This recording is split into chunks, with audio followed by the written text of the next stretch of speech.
Paul Biya, 85 ans, dont 35 ans passés à la tête du Cameroun. Le 7 octobre prochain, il briguera un 7e mandat et pourrait gouverner jusqu'à l'âge de 92 ans. 5 choses à savoir sur Paul Biya.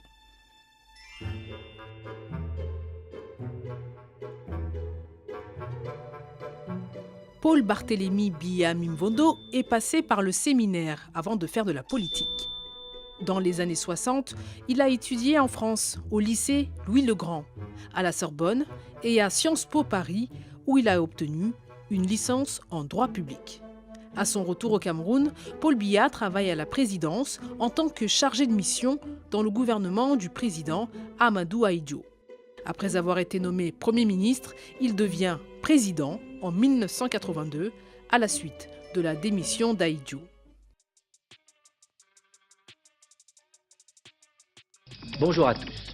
Mais nous allons commencer ce journal par une situation extrêmement confuse qui règne à Yaoundé, la capitale du Cameroun. À 9 h ce matin, nous recevions une dépêche de l'agence France Presse annonçant que des tirs intenses à l'arme lourde s'étaient produits pendant toute la nuit. Entre 1983 et 1984, Paul Biya échappe à plusieurs tentatives de coup d'État. La dernière remonte au 6 avril 1984. Elle a été perpétrée par la garde présidentielle. Plusieurs putschistes ont été exécutés. Paul Biya déclare gagner environ 200 € par mois. Il mène pourtant une vie très luxueuse. Selon une enquête publiée par un consortium de journalistes en 2017, il aurait dépensé près de 157 millions d'euros en voyages privés ces 35 dernières années.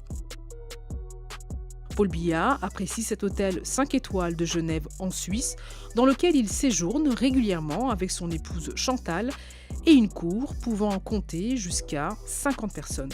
La facture est salée, près de 35 000 € par jour, selon l'enquête. Soins médicaux ou virées shopping, nul ne sait vraiment pourquoi Paul Biya se rend si souvent dans la ville suisse. En 35 ans de pouvoir, il aurait passé 4 ans et demi à l'étranger.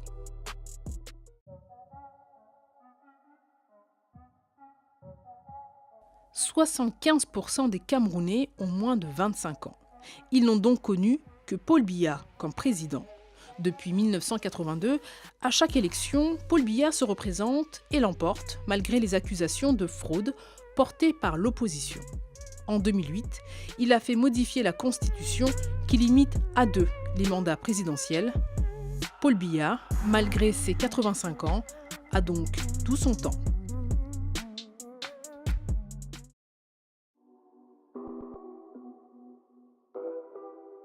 Paul Biya a fait construire des ponts, des routes, des barrages d'eau. Il promet l'émergence du pays en 2035. Mais le quotidien des Camerounais reste précaire. Un quart d'entre eux vit avec moins de 2 $ par jour. Le chômage est massif, l'accès aux soins difficile. Selon Transparency International, le Cameroun est classé parmi les 30 pays les plus corrompus au monde. À cela s'ajoute l'insécurité avec Boko Haram et la crise des régions anglophones. Depuis fin 2016, des séparatistes armés et les forces de sécurité s'affrontent dans le nord-ouest et le sud-ouest du pays. Bilan, des centaines de civils tués et un exode massif des habitants. Paul Biya fait aujourd'hui face à l'une des crises les plus graves de son long règne.